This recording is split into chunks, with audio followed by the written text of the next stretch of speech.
estamos reunidos no Teu nome, Jesus.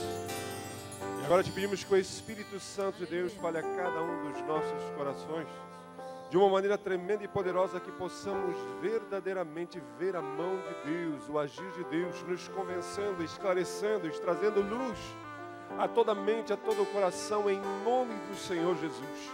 Colocamos a cada vida, a cada coração, a sua realidade, e que toda fortaleza, toda barreira, tudo aquilo que dificulta o agir de Deus caia por terra agora, em nome de Jesus, o nosso Deus. Amém, aleluia, glória a Deus. Você pode assentar-se.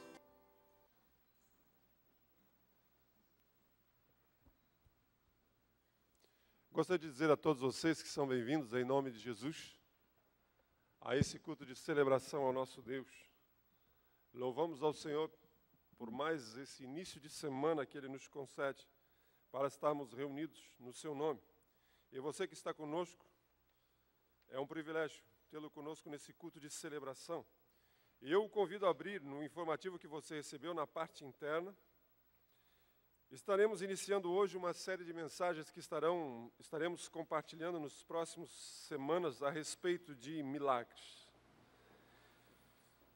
Milagres ainda acontecem. E hoje eu gostaria de ler com vocês um texto que se encontra no Evangelho segundo João, capítulo de número 9. Evangelho de João, capítulo de número 9. Vamos ler do verso 1.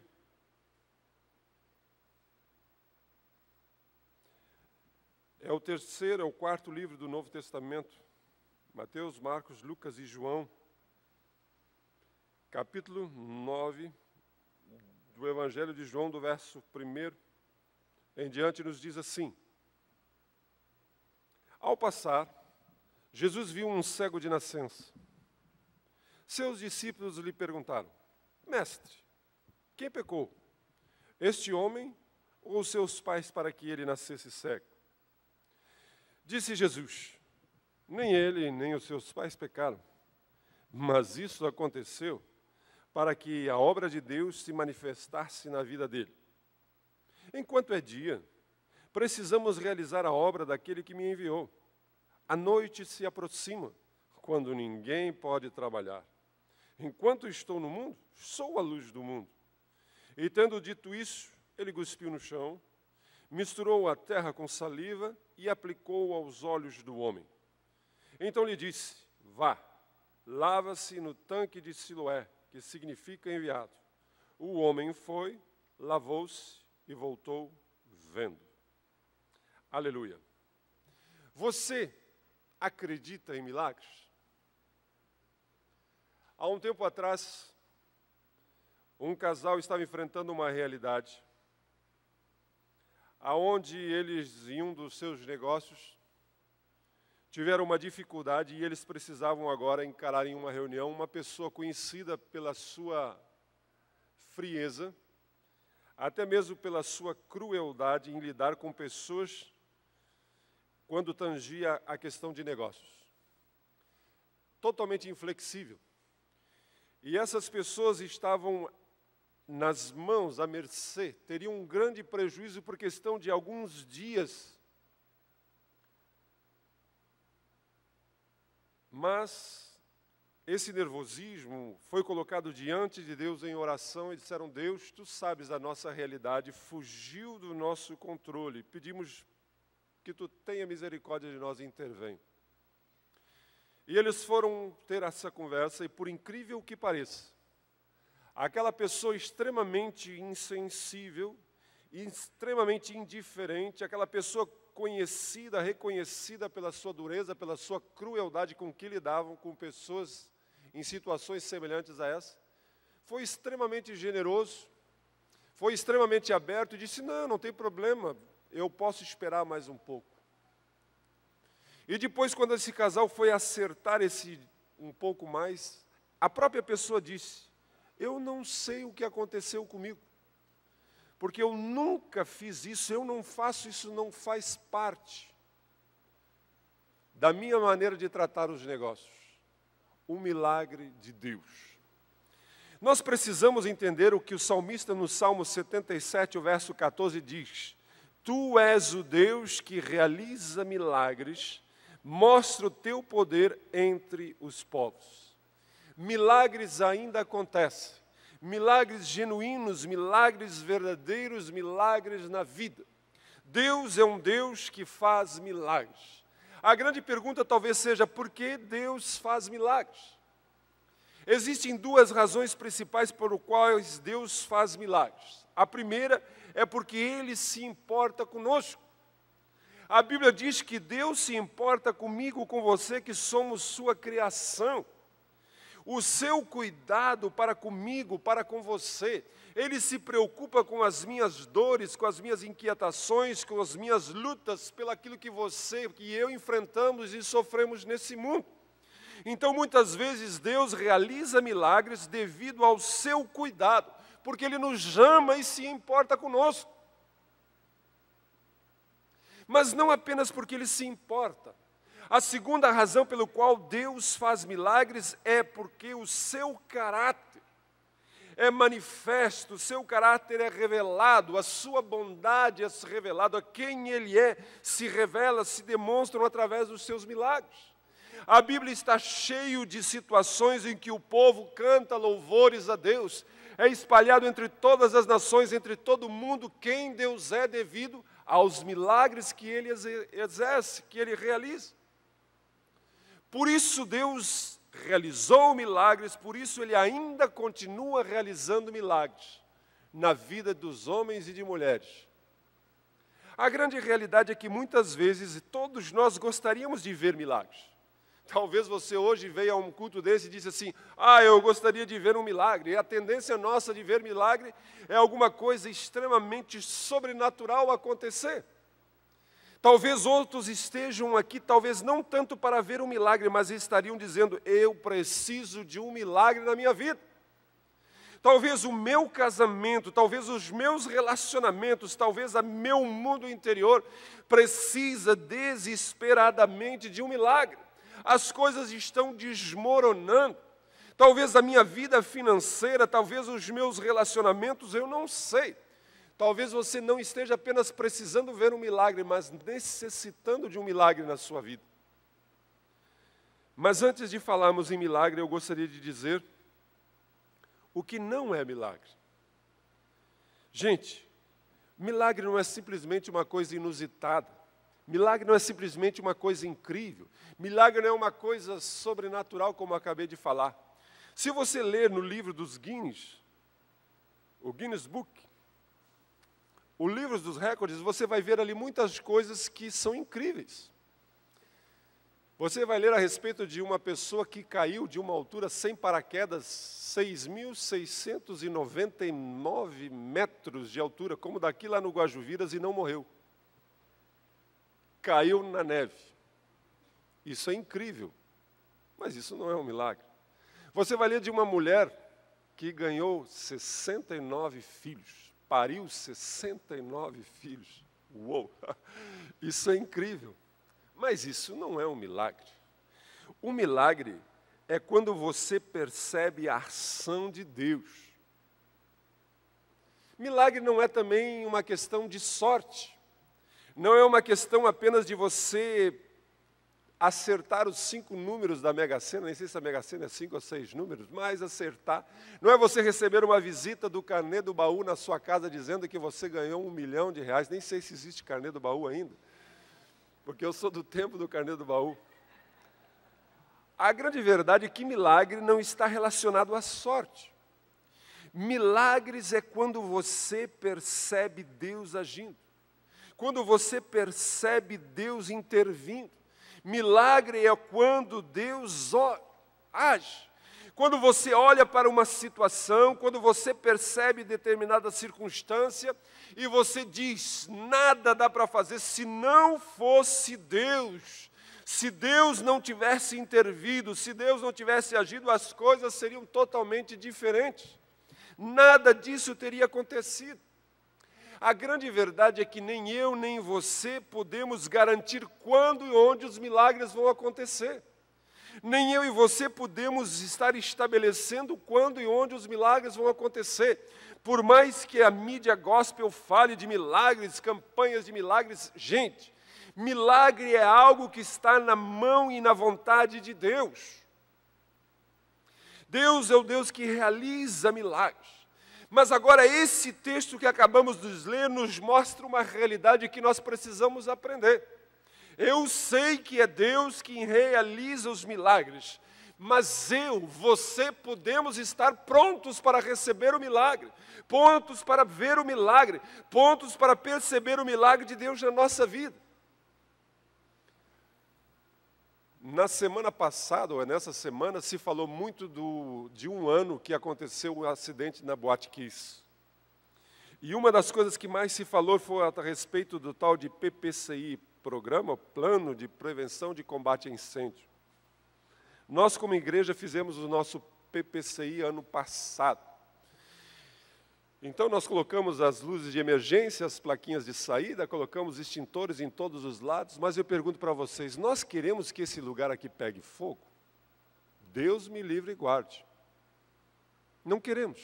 Mas então, por que nós estamos com luzes de emergência, placas de sinalização, extintores de incêndio, e temos um prazo dado por lei para estabelecermos dentro de mais algum tempo os hidrantes? Por quê? Porque nós queremos estar preparados. Gente, se eu e você, na sua casa, na nossa vida, nós nos preparamos para certas circunstâncias, as mulheres se preparam para ter o seu filho, para o nascimento do seu filho, a gente se prepara para tantas coisas. Deus está dizendo a mim e a você que milagres não são como uma mágica. Eu me lembro que quando nós éramos guri, que o nosso tio fazia uma mágica para nós, nós ficávamos impressionados. E a gente perguntava, como você faz isso? E ele dizia, nananina, não, isso é mágica, eu não ensino vocês. Deus não nos diz que milagres são umas coisas que Ele faz e Ele não nos dá nenhuma dica de como as coisas funcionam. Pelo contrário, nós percebemos na Sua palavra justamente isso, que Deus está querendo nos deixar, a mim e a você, a perspectiva de sabermos como estamos preparados para o milagre de Deus nas nossas vidas. Esse texto nos mostra como Jesus realizou o milagre na vida deste homem. E se eu e você aprendermos, se eu e você estivermos preparados, se eu e você entendermos, compreendermos, estaremos dispostos para o milagre de Deus na nossa vida. Como eu e você podemos nos preparar para o milagre de Deus nas nossas vidas? Como eu e você podemos ver o milagre de Deus acontecendo? A primeira coisa que a gente percebe nesse texto é que Deus, quando começa um milagre em nossas vidas, Ele começa com um ato de obediência comum, um ato comum de obediência. O texto diz que esse homem era cego desde que nasceu. Ele nasceu cego. Esse homem nunca tinha visto a luz do sol, nunca tinha visto nada na sua vida. E agora Jesus se compara com esse homem, se depara com esse homem e ministra na sua vida. Jesus gospe no chão, no pó da terra, faz um lodo, faz um barro, passa sobre os olhos daquele homem e diz àquele homem, agora você vai e lava a sua cara, lava os seus olhos, lava o seu rosto no tanque de Siloé. Eu gostaria que nesse momento você parasse e imaginasse aquele homem que nunca tinha visto nada na sua vida, talvez já estivesse até acostumado a ser cego. E agora vem um homem e gospe no chão, ele nem viu que o homem cuspiu, ele só sabe que aquele homem passou uma coisa na sua cara e diz, vai lá e lava a sua cara, vai lá e lava o seu rosto. Imagine aquele homem titubeando nós não sabemos a distância que ele estava do tanque, nós não sabemos a distância que ele estava daquela piscina, mas aquele homem saiu atravessando aqui, atravessando lá, para fazer uma coisa que ele já tinha feito inúmeras vezes na sua vida. Quantas vezes você lava a sua cara? Nesses dias de sol, nesses dias de calor, nesses dias de poeira, a gente lava o rosto quantas vezes ao dia? Você imagina alguém naquele lugar, naquela realidade. Ele tinha lavado o seu rosto milhares e milhares de vezes. E agora vem alguém e diz, vai lá e lava a tua cara que você vai ser curado. E ele foi, lavou o seu rosto, lavou os seus olhos e começou a enxergar. O milagre que Deus está querendo realizar nas nossas vidas começa quando eu e você vivemos em obediência na nossa vida do dia a dia, nos atos comuns da nossa vida. Mas o que acontece? Quantas vezes eu e você talvez estejamos vivendo como aquele homem? Quantas vezes eu lavei o rosto? Aquele homem poderia dizer, quantas vezes eu já lavei a minha cara? Quantas vezes eu já lavei os meus olhos? Por que agora vai ser diferente? A realidade é que muitas vezes nós estamos acometidos do mesmo tipo de pensamento. O que adianta? Eu já tentei. O que adianta você me falar do casamento? O que adianta você falar dos relacionamentos? O que adianta você falar da minha vida financeira? Isso não vai funcionar. Eu já tentei, eu já fiz. Nós precisamos entender que existia uma diferença agora. Esse homem não estava lavando o seu rosto como lavava todos os dias pela manhã, pela tarde, antes de dormir. Esse homem agora estava lavando o seu rosto em confiança e em obediência a Jesus Cristo. Quando você faz as coisas comuns, em confiança, em obediência a Jesus, as coisas tomam uma dimensão diferente. Então, se eu e você quisermos que Deus realize um milagre na nossa vida, nós precisamos estar dispostos a obedecê-lo nas coisas comuns. Essa figura que foi colocada na capa do informativo demonstra, ilustra a abertura do Mar Vermelho. Vocês sabem como iniciou o milagre da abertura do Mar Vermelho? Deus disse a Moisés, Moisés, pega essa varinha que tu está na mão aí, pega esse cajado que tu está carregando, pega esse bastão que tu está carregando e bate na água. Gente, Moisés estava diante de um mar, Moisés estava diante de uma situação onde os inimigos estavam se aproximando para destruí-los, e Deus disse para ele o seguinte, só toca com essa vara na água. Tem coisa mais fácil do que jogar um pauzinho na água? Tem mais fácil do que pegar e bater na água? E se Moisés dissesse, oh Deus, pelo amor de Deus, se tu ainda mandasse botar uma dinamite, se tu ainda mandasse criar alguma coisa, mas tocar na água, isso... Mas quando ele tocou na água, o mar se abriu. Quando Jesus se deparou com a situação de Lázaro, morto já há 4 dias, vocês conhecem a história, e ele chega naquela situação, e ele percebe aquelas pessoas chorando, as irmãs, a Bíblia diz que até o próprio Jesus se sensibilizou, chorou. E Jesus olha para eles e diz assim, tirem essa pedra daí. A Marta disse, Senhor, tirar a pedra? Cheira mal, tirar a pedra vai aumentar o cheiro, tirar a pedra, o que vai resolver tirar essa pedra? O milagre aconteceu em um ato de obediência a uma coisa comum. Tire essa pedra. Quando Jesus estava diante de uma multidão de 5.000 pessoas, e ele disse, esse povo está com fome. E os discípulos olharam para ele e disseram, ô Jesus, para lá. Nem que nós tivéssemos um caminhão de dinheiro não ia resolver, e nós estamos no meio do nada. Manda embora. Jesus olhou para um menino, que um dos apóstolos tinha trazido, um dos discípulos tinha trazido, e Jesus olhou para ele e disse, me dá aqui o teu pão, me dá aqui os teus peixinhos. Aquele menino poderia dizer assim, esse pãozinho aqui mal dá para mim, eu estou com uma fome terrível. 5.000 pessoas, o que adianta isso? O que serve isso? O que vai mudar isso? Qual é o sentido de eu orar todo dia pelos meus filhos? Qual é o sentido de eu buscar o Senhor com sabedoria, com graça? Qual é o sentido de eu me entregar? Qual é o meu sentido de obedecer ao Senhor nas pequenas coisas, nas pequenas situações da minha vida? Isso não vai mudar nada. O meu marido vai continuar teimoso, a minha esposa vai continuar obstinada, o meu pai vai continuar assim, a minha mãe. Isso não adianta. Mas quando nós percebemos que o milagre inicia quando eu e você obedecemos a Deus nas coisas comuns da vida. Gente, a grande verdade é que Deus está dizendo a mim que Ele começa os milagres com pequenos atos de obediência na nossa vida, coisas comuns. Existe um texto registrado no livro de Reis, 2 Reis, capítulo 3, que fala a respeito de uma guerra que o rei de Israel e o rei de Judá estavam para fazer contra Amon. E eles saíram com seus exércitos para ir de encontro ao inimigo, mas o inimigo foi para cá, foi para lá, e eles andaram muito tempo no deserto, e depois de 7 dias no deserto, eles não tinham mais água. E todos os soldados e todos os animais estavam em sede. E eles foram conversar então com o profeta, o homem de Deus, Eliseu. E Eliseu disse, tudo bem, manda o arpista tocar. E o arpista começou a tocar e o Espírito Santo de Deus veio sobre Eliseu. E Eliseu disse, Deus está dizendo para vocês irem até o vale e cavarem covas.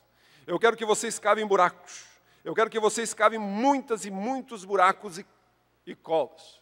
E deixa assim que amanhã vocês vão ver a água que Deus vai mandar. Gente, cavar buraco em deserto. Esse povo poderia dizer assim, para que fazer buraco? Deus não pode fazer água brotar do chão? Sabe que Deus não podia fazer uma chuva cair de cima e cair dentro das nossas vasilhas? Com esse sol tem que cavar no seco, no árido, não tem sentido. Mas o texto nos diz que eles encheram todo o vale de covas e no outro dia Deus fez uma água descer e encheu todo aquele vale de águas.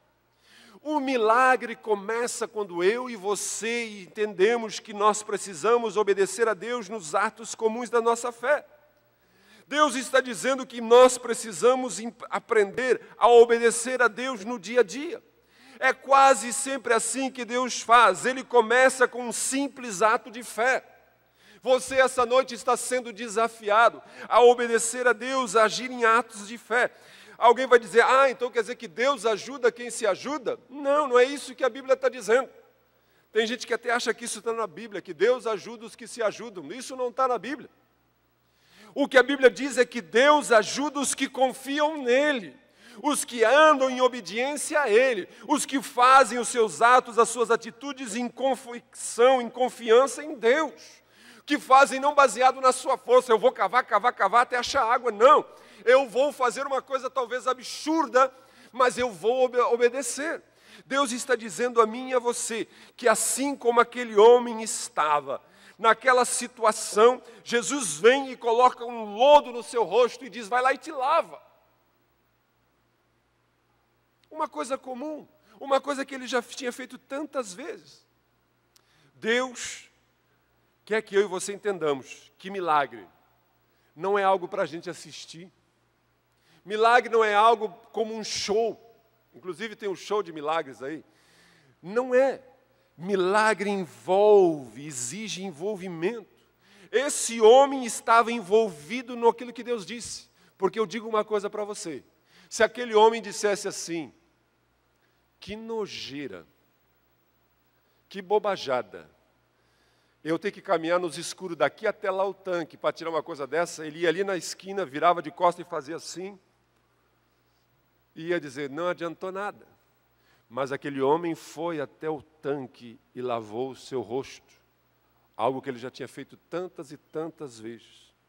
Era isso que Jesus estava fazendo na vida daquele homem. Mas não apenas isso, gente. Existia uma coisa muito mais grandiosa por trás desse milagre. No verso 5, Jesus diz, eu sou a luz do mundo. Esse milagre aconteceu por causa de mim e por causa de você.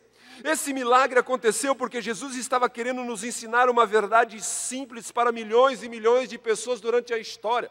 Jesus estava querendo mostrar a mim e a você. Jesus estava querendo que todas as pessoas soubessem disso, que Ele é a luz.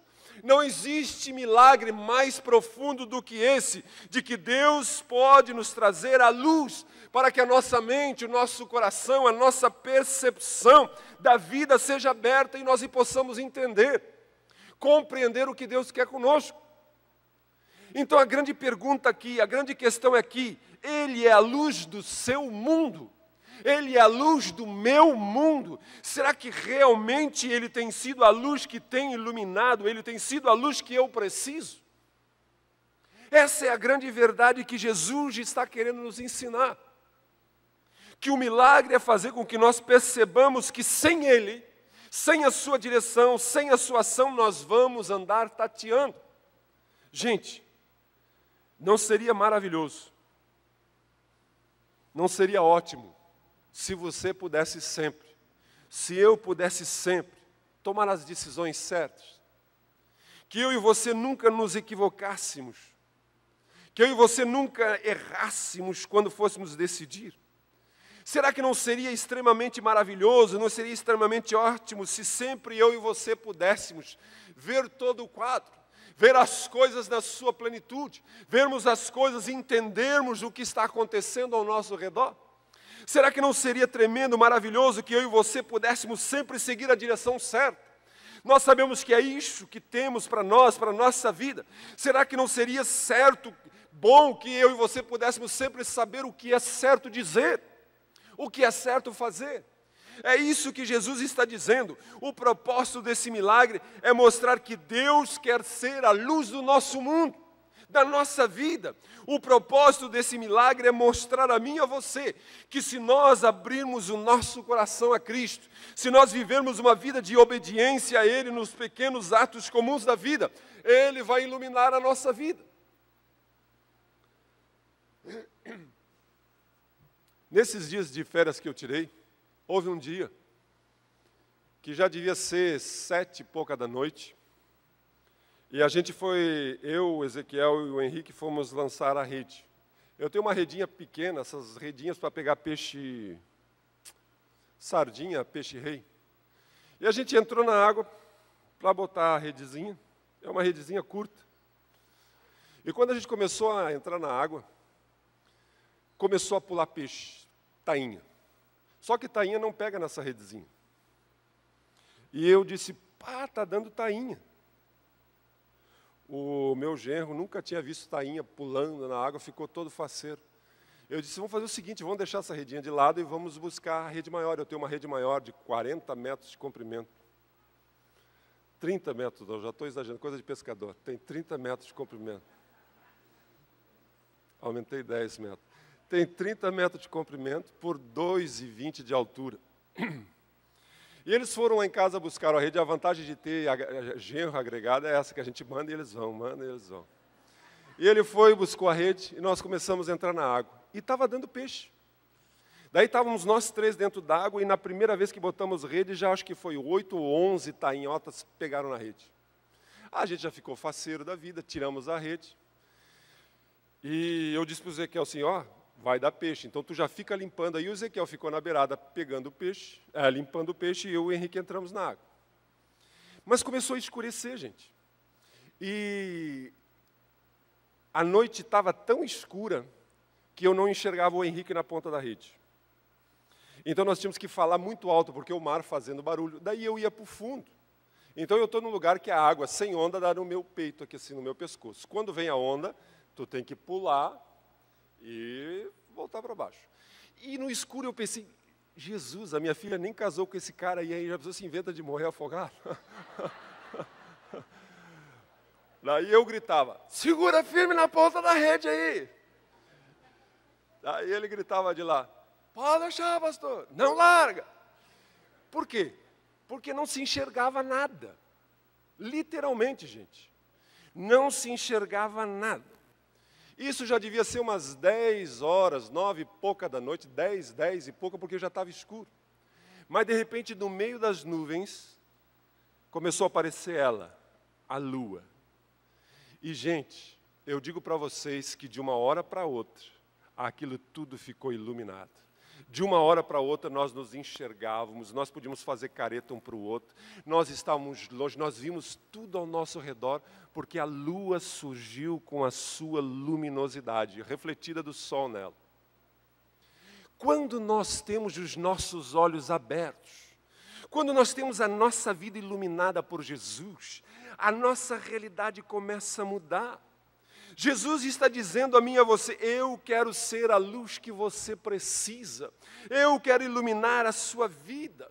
É como você ligar um interruptor de luz na sua vida, na sua existência, e de repente você começa a ver as coisas de outra maneira.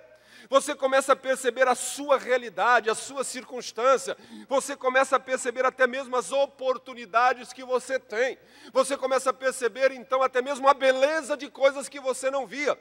Porque Jesus vem e ilumina a nossa vida. E tudo isso começa com um ato comum de obediência. Ele só foi e se lavou. E ele ficou longe, muito longe de Jesus. Mas ele agiu em obediência.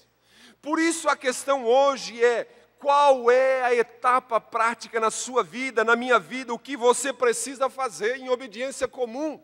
Qual é o ato de obediência que eu e você de fé precisamos fazer? Talvez Deus já tenha lhe dito que você deveria ter procurado determinada pessoa, que você já deveria ter conversado com determinada pessoa. Talvez você já deveria ter dado um telefonema ao menos para uma pessoa. Talvez Deus já tenha lhe dito que você precisa confiar em Deus nas suas finanças, mas você ouve uma palavra dessa como a do Silvano, você percebe assim, mas como eu vou dar mais ainda se eu estou tendo necessidade? Nós precisamos entender que nós temos que confiar em Deus em atos simples de obediência. E quando isso acontece, você está fazendo o que aquele homem fez. Nós estamos dando oportunidade a Deus de fazer um milagre na nossa vida, de trabalhar na nossa vida. Alguém vai dizer, mas Deus é todo poderoso, faz o que Ele quer. Mas quando tange, quando toca na minha vida e na sua vida, Ele nos respeita. E se eu e você não dermos lugar, chance para Deus trabalhar na nossa vida, o milagre não acontece. A Bíblia diz que certa feita Jesus foi até a sua cidade de Nazaré e não conseguiu realizar nenhum milagre. Jesus não conseguiu realizar nenhum milagre porque o povo olhava para ele e dizia assim, mas quem é esse aí? Nós vimos esse menino crescer correndo com os nossos filhos. Nós vimos esse menino na carpintaria do seu pai. E eles simplesmente não exerceram a sua fé. E nem Cristo pôde fazer. Então Deus está dizendo a mim e a você que se quisermos ver um milagre acontecer, se quisermos ver um milagre na nossa vida, nos nossos relacionamentos, na nossa vida material, financeira, nós precisamos obedecer em atos comuns de fé. Nós precisamos andar praticando a nossa fé em atos comuns.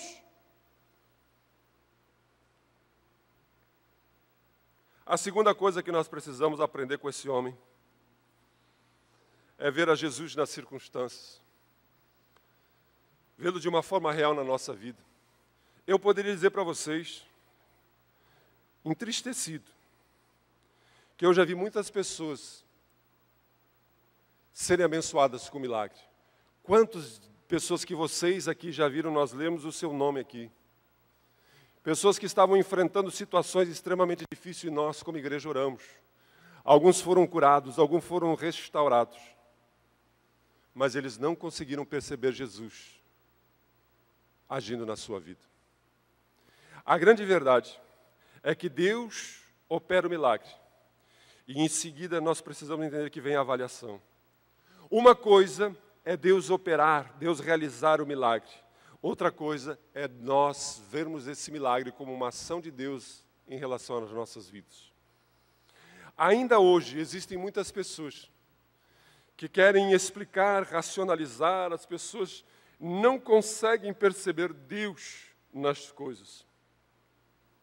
Por isso que Jesus, no verso 39, diz, eu vim ao mundo para dar vista àqueles que são cegos espiritualmente e mostrar àqueles que pensam que veem que eles são cegos. Nesse texto, Jesus está dizendo, muitas pessoas que acham que sabem das coisas não sabem nada. E justamente aquele que não via nada acabou sabendo tudo. A grande verdade é que quando eu e você pensamos que temos tudo planejado, a grande verdade é que quando eu e você achamos que podemos ver tudo, que eu não preciso da luz de Deus, eu não preciso da luz de Cristo, que eu sei, nós estamos cegos. Porque a grande verdade, gente, é que quanto mais você reconhece que tem uma necessidade, mais é a oportunidade de Deus fazer um milagre na sua vida. O maior problema nosso é a nossa teimosia, a nossa obstinação, a nossa arrogância, a nossa prepotência de acharmos que estamos vendo as coisas, que estamos enxergando as coisas, que estamos com as coisas sob controle. Mas isso nos deixa cego. Nós poderíamos dizer que nós precisamos entender que quando eu admito a realidade, eu começo a ver as coisas. Quando eu reconheço que preciso de Cristo, de luz, de Cristo na minha vida, eu começo a enxergar as coisas. E esse texto talvez seria um texto que a gente poderíamos dizer, um texto até engraçado. Porque de todas as pessoas envolvidas nesse capítulo, nós não lemos todo o capítulo. De todas as pessoas, os cegos, os discípulos, os fariseus, os pais do cego, o único que enxergou alguma coisa foi o cego. O único que viu alguma coisa foi o que era cego de nascença. Por quê? Porque muitas pessoas tinham algo que lhes impedia de ver a luz. O que nos impede de ver a luz? O que nos impede de termos uma percepção clara da nossa vida? O que nos impede de termos o agir de Deus, o milagre de Deus acontecendo? A primeira coisa que a gente percebe nesse texto é a opinião do povo, é a opinião popular. Seus discípulos perguntaram a Jesus: Mestre, quem pecou, esse homem ou seus pais, para que ele nascesse cego? Naquela época existia uma opinião, existia uma crença de que se você estava doente era porque você tinha pecado. Existe ainda algumas igrejas, existem algumas pessoas que acham que se você está doente é porque cometeu algum pecado. E naquela época eles pensavam dessa forma e eles achavam que se você tinha uma doença pequena, uma gripe, você pecou pouco. Mas se você tinha uma doença muito boca-braba, você deve ter aprontado uma coisa muito grande. E quando os discípulos olharam para aquele homem, eles coçaram a cabeça e disseram assim: Ó Jesus, esse homem nasceu cego. Como pode? Então não foi ele que pecou, foi os pais dele. Jesus olhou para ele e disse: estão tudo errado, tio. A opinião do povo, a crendice do povo não tem nada a ver. O que Jesus está querendo dizer? Jesus está querendo dizer que muitas vezes o milagre não acontece na nossa vida porque nós estamos ouvindo a opinião de outras pessoas. A maioria das pessoas talvez digam para você: olha, não tem mais jeito não, não dá mais não. O jeito é pular para outra. O teu casamento, ixi, esse cara aí não tem jeito, essa mulher não tem jeito, vai para outra. Não, o teu filho já era, o teu pai já era, o teu negócio já era. Nós estamos ouvindo a opinião. Muitas vezes Deus está querendo agir na nossa vida, mas a opinião da maioria das pessoas que nos cercam nos impede de termos fé, de acreditar, de vermos a luz. Às vezes as pessoas fazem isso porque querem nos impedir, outras vezes estão mal informadas. Mas a grande verdade é que muitas vezes Deus quer fazer um milagre na nossa vida, nos nossos relacionamentos, mas não pode porque nós estamos ouvindo a opinião de outras pessoas. A segunda coisa que a gente percebe é que a dúvida. O texto nos diz que depois que o homem voltou, lavou o seu rosto e ficou vendo, vocês imaginam uma pessoa que durante toda a sua vida nunca viu. E agora ele volta enxergando, ele estava radiante, ele estava pulando, ele estava saltitando, ele estava olhando e dizendo: oh, isso! Eu não sei se ele ia saber dizer se isso era azul, se isso era vermelho, mas ele estava vendo. As pessoas que o conheciam olharam para ele e disseram assim: esse aí não é o cego aquele que vivia ali? Alguns diziam: é mesmo. Outros diziam: não, não pode ser ele, porque ele era cego de nascença. Muitas vezes, a dúvida rouba de nós o milagre. Por que aquelas pessoas não acreditavam que aquele homem tinha sido curado? Porque elas não podiam acreditar em algo que nunca tinha acontecido antes. Elas nunca tinham tido conhecimento de um cego de nascença ficar curado. Então elas diziam assim: é impossível um cego de nascença ser curado, então não é ele. Olhando para o cabra, vendo o cabra, conhecendo o cabra, mas na sua mente eles diziam: não é, não é, não é, não é. Você já percebeu que muitas vezes nós estamos assim? Devido às nossas experiências, devido àquilo que nós estabelecemos, o que é, o que não é, nós dizemos: não tem mais jeito, não dá mais para fazer, isso não tem solução, isso não tem jeito, porque nós estamos acreditando nas nossas experiências, naquilo que nós vivenciamos, e nós dizemos: ah, nunca aconteceu isso antes, então não tem jeito. As nossas experiências determinam o que a nossa mente crê. Existem pessoas que até hoje não acreditam que o homem foi à lua. Não sei se tem alguém aqui que duvida disso. Mas tem muita gente que diz assim: não, é impossível o homem ir à lua. Por quê? Porque eles não conseguem se imaginar indo à lua. A grande verdade, gente, que a nossa ideia do que é possível, muitas vezes nos cega para o que Deus pode fazer na nossa vida. E se eu dissesse para vocês a quantidade de casamentos que estão se desfazendo,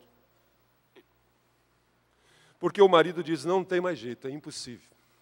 A mulher diz: não tem mais jeito, é impossível. E o sogro vem e diz: e realmente não é possível. A sogra vem e diz: realmente não é possível. O pai vem e diz: realmente não é possível. A melhor amiga vem e diz: realmente não é possível. O melhor amigo vem e diz: realmente não é possível. E daí, não é possível. Simples assim. O teu negócio está quebrado, está falido? Não é possível. Gente, todos nós precisamos entender de que quando eu e você nos deixamos influenciar, por quê? Porque as nossas experiências, as experiências dos outros determinam o que a nossa mente diz que é possível, nós estamos nos fechando para o milagre de Deus. Nós estamos nos fechando para o milagre de Deus. E quando você ouve isso, você acaba se convencendo que nada pode ser feito a respeito do seu casamento, a respeito dos seus relacionamentos com os seus filhos, em relacionamento aos seus relacionamentos com outras pessoas, com a sua vida financeira. Mas eu quero que você coloque uma coisa na sua cabeça: Deus pode fazer qualquer coisa. Deus pode realizar milagres. É claro que você, é claro que eu não podemos fazer nada. É claro que aquele cego não podia fazer nada, mas nós precisamos entender que a pergunta é: Deus pode fazer? Pode, quando nós nos submetemos em obediência a fazer as coisas comuns. Foi o que aquele homem fez. Aquele homem simplesmente acreditou, aquele homem disse assim: eu vou lá lavar minha cara. O máximo que pode acontecer é eu ter que caminhar um pouco mais, mas pelo menos vou estar com a cara limpa. Mas agora eu vou em confiança, eu agora vou em obediência àquilo que Jesus falou. Não deixe que o passado, não deixe que a opinião de outras pessoas, não deixe que, porque você nunca viu isso acontecer antes na vida de ninguém, interfira Deus de fazer um milagre na sua vida. Porque, se do contrário, você vai deixar a dúvida reinar no seu coração, e a dúvida nos impede de vermos a luz de Deus, de vermos o agir de Deus. A terceira coisa que a gente percebe, além da dúvida, além da opinião de outras pessoas, é a tradição. A Bíblia diz que os religiosos, os fariseus, quando perceberam aquele homem que era cego, eles o conheciam. E agora aquele homem estava enxergando. Eles disseram, verso 15 e 16, diz assim: alguns dos fariseus disseram: esse homem, falando de Jesus, não é de Deus, pois não guarda o sábado. Jesus quebrou no mínimo 3 regras que esses homens haviam estabelecido para o sábado. Eles diziam que se você fosse salivar, cuspir, você não poderia cuspir num dia de sábado.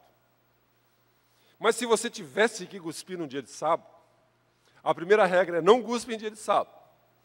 Mas se tivesse que cuspir no dia de sábado, você não deveria cuspir no chão, na terra. Porque se você se cuspisse no chão, na terra, você estava fazendo lama, fazendo barro. E isso era trabalhar. E Deus dizia que não era para trabalhar no sábado. Então, cuspisse em cima de uma pedra. Então, Jesus quebrou a primeira regra, cuspiu na lama. A segunda regra dizia que você não poderia usar saliva para curar uma pessoa. Eu me lembro, quando eu li esse texto, eu estava me lembrando da minha mãe. Quando nós éramos guri era muito arteiro, né? E sempre correndo para cá e batendo com a cabeça, batendo com o joelho. E cada vez que a gente batia, vinha para a mãe: ai, mãe, bati. A mãe cuspia com sal. Vocês estão rindo? Cuspia com sal e colava naquele galo roxo aqui. Amarrava um pano. E não era água, era guspe, porque guspe, a minha mãe era muito bíblica. Era guspe, botava, e sabe que funcionava, não levava muito tempo, desinchava, não ficava roxo, porque a gente vivia roxo, canela roxa, testa roxa. E eles acreditavam que a saliva curava algumas coisas, então você não poderia usar saliva para curar alguém. E Jesus usou saliva para curar alguém. E a terceira regra que esses homens estabeleciam é que se você ficou doente num dia de sábado, por exemplo, se você caísse e quebrasse o seu braço, ninguém poderia fazer nada pelo seu braço. A única coisa que você poderia fazer, ou alguém poderia fazer por você, é impedir que o seu braço ficasse pior, mas nada para fazer o seu braço ficar bom. Então, se você caiu e ficou pendurado, eles iam tirar você de onde é que você estava pendurado, mas ia largar você no chão e deixar você ali até chegar o domingo. Daí, no domingo, eles iam poder botar uma tala. Por quê? Porque essa era a regra que os fariseus, os religiosos, inventaram para não trabalhar no sábado. E agora vem Jesus, gospe no chão, faz um barrinho, bota nos olhos do cara, manda se lavar, o cara fica correndo. Esses caras, esse cabelo, dizem assim: esse homem não é de Deus. Por que esses cabras disseram que Jesus não era de Deus? Porque se eles dissessem que Jesus era de Deus, teriam que admitir que muitas das regrinhas que eles inventaram não eram de Deus. Que muitas das coisas que eles falavam estavam erradas. Você já percebeu o que existe de pessoas que estão comendo, me perdoem, o pão que o diabo amassou? Pessoas que estão vivendo um relacionamento que é um inferno. Pessoas que estão vivendo uma vida medíocre. Pessoas que estão deixando a sua vida sem ar, sem luz, porque não querem admitir que estão errados. Porque Deus me livre eu ter que admitir que eu preciso de ajuda, que eu preciso que Jesus ilumine o meu casamento, que Jesus ilumine a minha vida financeira, que eu não sei administrar as coisas, que eu meto os pés pelas mãos, que a minha vida está um caos. Se eu admitir isso, eu tenho que admitir que estou errado. Se eu precisar dizer que eu preciso de uma luz, que Deus me dê uma direção, eu vou ter que admitir que eu estou errado. E por isso eles preferem viver na escuridão. Gente, a quantidade, a enormidade de pessoas que preferem continuar cegos, para não admitir que estão errados nas suas posturas, nas suas teimosias, nas suas decisões, nas suas escolhas, nas suas ambições, nos seus sentimentos. E por isso vivem tateando. Então aqueles homens não conseguiram ver a luz, porque se eles admitissem que Jesus tinha feito o milagre, que Jesus era de Deus, eles teriam que bater no peito e dizer: muita coisa que nós estamos falando está errado, é bobagem. Muitos de nós, muitas vezes, não estamos vendo milagre na nossa vida, porque para ver o milagre nós vamos ter que admitir: eu estou sendo cabeçudo, obstinado, teimoso, perdular, gastador. A quarta razão que muitos não veem a luz é porque o medo nos cega. Depois que aquele homem foi curado, houve um alarido tão grande, porque Jesus curou aquele homem, ele era cego de nascença, Jesus. Aquilo criou um burburinho. Alguns duvidavam, alguns não acreditavam, alguns estavam contra. E as autoridades disseram assim: nós precisamos resolver isso, manda chamar o pai e a mãe desse cabra aí. Porque eles falaram com ele, não gostaram do que o cara disse. E quando chamaram o pai e a mãe do homem que tinha nascido cego, o pai e a mãe sabiam que, dependendo do que eles dissessem, eles seriam excluídos da sinagoga, eles seriam tratados muito mal, porque os religiosos, os fariseus, diziam que todo mundo que se associasse a Jesus seria excluído, seria excomungado. E aqueles homens então olham e dizem: não sabemos como ele pôde ver agora ou quem lhe abriu os olhos. Pergunte a ele, idade ele tem, falará por si mesmo. Seus pais disseram isso porque tinham medo dos judeus. Meus irmãos, o medo talvez seja o nosso maior inimigo para vermos a luz de Cristo, para vermos o milagre de Deus. Muitas pessoas estão andando com medo. Por quê? Porque têm medo de que Deus não os reconheça, não os trate. A Bíblia diz em 1 João 4,18, no amor não existe medo. Ao contrário, o perfeito amor, o verdadeiro amor, expulsa o medo, lança fora o medo. O antídoto para o nosso medo é preciso descansar no amor de Deus.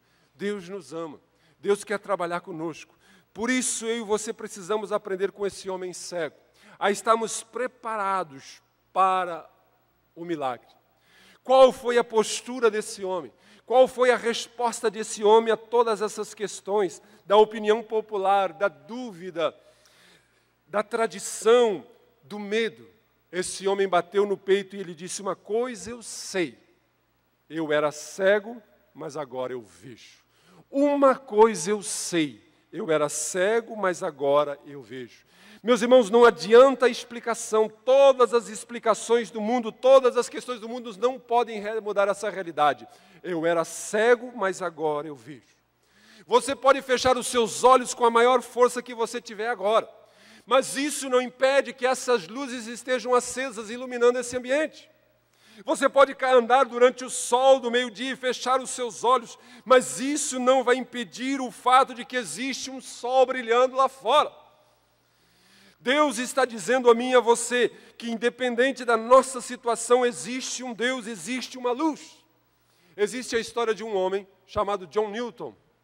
Ele era um feitor de escravos, um inglês feitor de escravos, e ele era marujo em um navio negreiro, num navio escravagista. E em uma das suas viagens, eles enfrentaram uma tempestade muito grande. E ele está no leme da embarcação, dirigindo, pilotando aquela embarcação, e a tempestade está muito grande e ele ficou com muito medo. Esse homem não acreditava em Deus, esse homem não confiava em Deus, mas ele estava lendo um livro que haviam lhe dado, que falavam a respeito da fé em Jesus. E ele, naquele momento, aquele homem fez uma oração rápida com medo, mas passou o seu turno, ele passou o turno para o seu colega, um marinheiro colega dele, e mal ele largou o timão e ele foi descer para o convés, uma vaga atravessou o convés e fez com que aquela pessoa que estava, aquele marinheiro amigo dele que estava no timão, fosse lançado no mar e se afogou. Aquilo mexeu tanto com a sua vida que ele entregou a sua vida a Jesus. E a partir de então ele mudou totalmente a sua vida. E isso fez com que a sua vida fosse transformada, que ele se apegou então nas palavras de Deus. E ele escreveu várias canções, muitas músicas, e uma delas é uma das poesias mais conhecidas dos americanos e nossa também. É Amazing Grace, Maravilhosa Graça. No Brasil colocaram Segura nas Mãos de Deus, mas a letra não tem nada a ver com a verdadeira letra. E ele, nessa poesia, ele diz: a sublime graça, quão doce o som que salvou um miserável como eu. Eu estava perdido, mas agora eu me encontrei. Eu estava cego, mas agora vejo. Ele usou as mesmas expressões desse homem cego. E ele canta então essa música que todos nós conhecemos.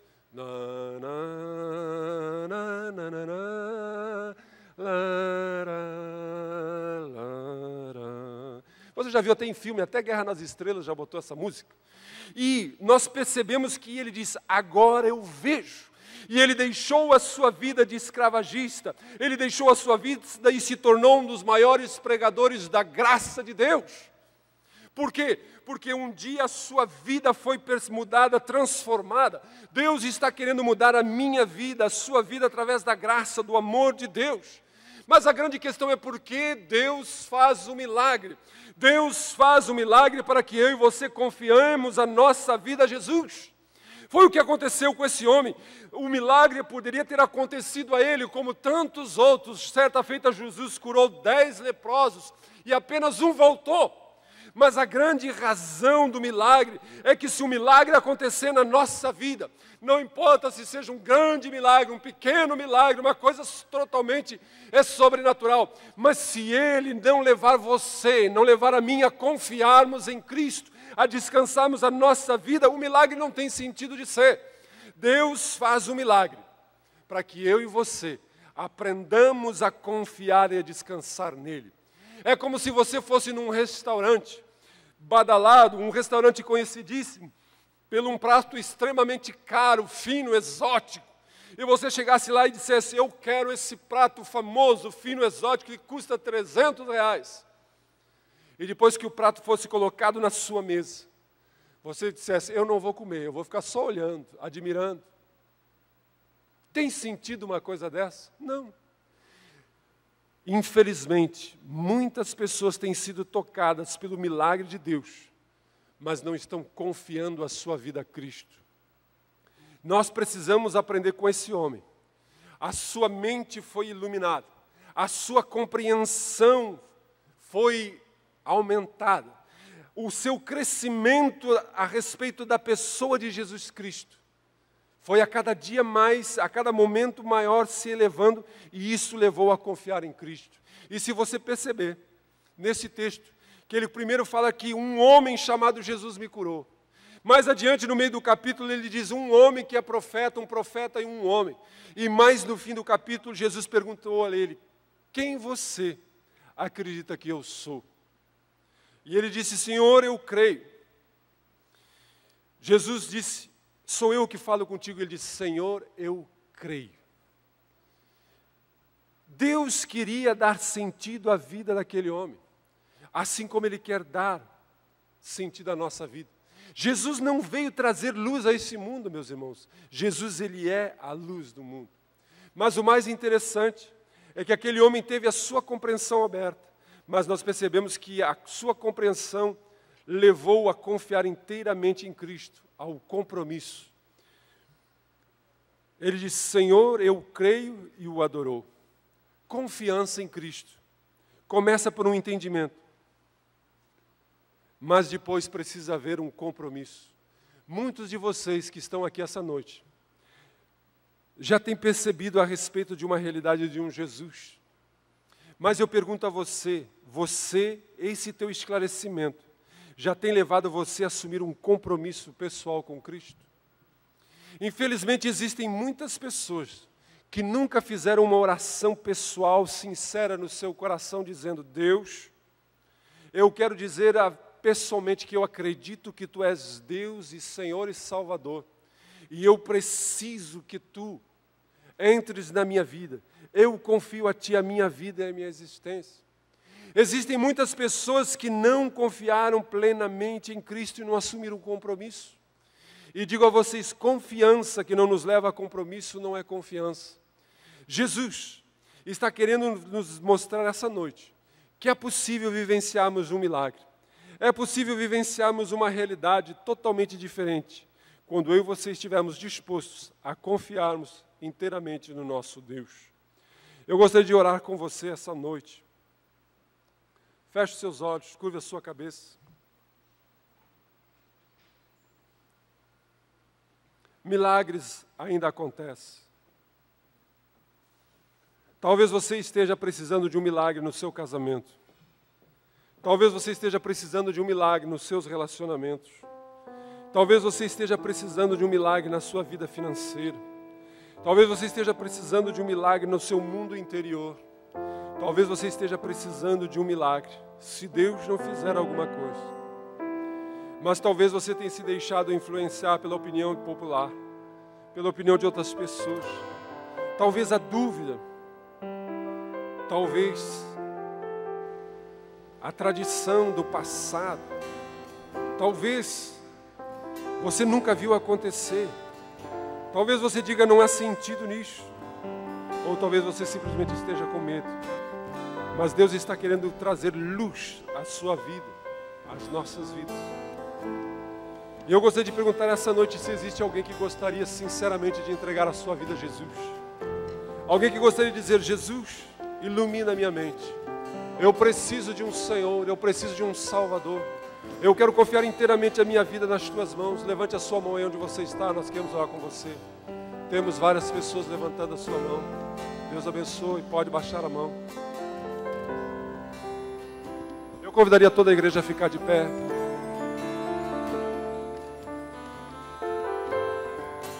Ainda com seus olhos fechados, enquanto o pessoal vai estar cantando bem baixinho, eu queria convidar você que levantou a sua mão a vir até a frente. Venha como aquele cego. Talvez você vai me dizer: eu já fui tantas vezes na frente. Mas venha hoje em confiança ao Senhor. Talvez você já seja membro dessa igreja. Talvez você já seja um cristão. Mas você está precisando agora ver um milagre de Deus. Talvez você esteja sendo influenciado. Talvez você até mesmo tenha duvidado. Mas Deus está querendo renovar a sua fé, a sua convicção, a sua certeza. Venha, venha crendo. Deus está disposto. Milagres acontecem na vida daqueles que verdadeiramente se colocam na presença do Senhor. Deus está querendo que você creia primeiro para depois você ver. A regra, a ordem de Deus é crer para depois ver o milagre. Então venha crendo, venha em obediência, venha em confiança a Jesus. Eu convidaria os pastores, os ministros que vão estar orando. E você confie no Senhor. Fale ao Senhor, admita. Diga a Ele que a área da sua vida. Reconheça, se for preciso, reconhecer os seus erros. Em nome de Jesus. Sendo liberadas sobre mim.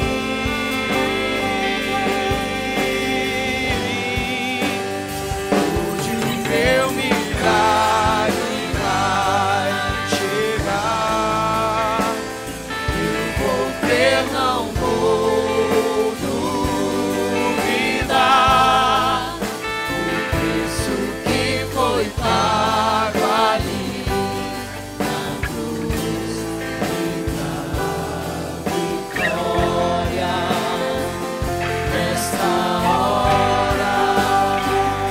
Deus, nós queremos colocar agora diante de Ti cada vida que aqui está. Tu conheces a realidade. Tu conheces aquilo que parece impossível aos olhos dos Teus filhos. Tu parece, Senhor, Tu conheces a realidade daqueles que já perderam a sua fé, daqueles que têm tido dificuldade em obedecer ao Senhor nas pequenas coisas. Mas agora, em nome de Jesus, o Deus que é misericordioso, envolve os Teus filhos com o Teu amor, envolve os Teus filhos com a Tua graça, a sublime graça, a graça do nosso Deus, a graça que é tremenda e poderosa. Então realiza agora, Pai, trabalhe agora, Senhor, que eles possam agora crer com os olhos da fé, descansar no Senhor, porque Deus é o Deus que restaura, Deus é o Deus que faz milagres, Deus é o Deus que opera. Então, em nome de Jesus, que caiam por terra agora todos os medos, todas as inseguranças, todas as dúvidas, tudo aquilo que tem roubado a fé dos Teus filhos, em nome do Senhor. Aleluia! A Ti a honra, a Ti a glória, em nome de Jesus. Glória a Deus. Hoje o meu milagre vai chegar. Eu vou ver, não vou duvidar. O preço que foi pago ali na cruz me dá vitória nesta hora. Hoje o meu milagre vai chegar. Eu vou ver, não vou duvidar.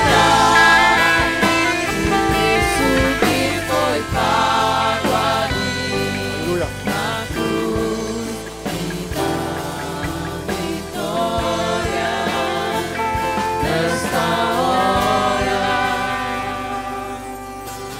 Eu quero dizer a todos vocês que estão aqui na frente, vocês que não vieram até aqui à frente, Deus quer que eu e você estejamos preparados para o milagre. Então obedeça ao Senhor naquilo que é comum, naquilo que Deus está colocando no seu coração. Creia primeiro e você vai ver o milagre. Talvez o seu caminho até o momento em que Jesus colocou um lodo nos seus rostos, até o lugar que você vai se lavar é longo. Talvez você ainda está tateando, talvez você ainda não chegou. Mas não desista, creia. Porque aquele que permanece, aquele que confia, aquele que não desiste, no devido tempo colherá os seus frutos, diz a palavra do Senhor. Então descanse nisso, confie nisso. E você que levantou a sua mão, você depois volte. E essas pessoas que estão com o colete cor de laranja, eles têm uma literatura e um CD gratuitos para você. Busque, volte ao seu lugar agora em nome de Jesus. Meus irmãos, amanhã nós estamos iniciando a nossa campanha de oração de segunda a sexta-feira, das 6 às 7 da manhã. Se você tiver um tempinho, pode ser 15, 20 minutos, venha orar conosco. Estaremos orando toda semana, das 6 às 7 da manhã, de segunda a sexta-feira. Porque Deus nos chama a estarmos na sua presença. Você é convidado. E como disse o pastor Silvano, sábado que vem temos um evento aqui. Se você tem, que nem eu, 52 anos, ou um pouquinho a mais, um pouquinho a menos, você pode vir também. É uma oportunidade única, não é só para jovem, mas nós vamos estarmos juntos na presença do Senhor. Pai, nós te damos graça pela tua presença. E que o Espírito Santo de Deus agora permita que essa semente possa frutificar em cada coração. Que a opinião das pessoas, que a dúvida, que a incredulidade possa ser removida agora de todo o coração. Porque nós cremos que Deus ainda faz milagres e faz milagre na nossa vida. Dai-nos uma semana abençoada, em nome de Jesus. Estamos despedidos na graça e na paz do Senhor. Hoje o meu milagre vai chegar. Eu vou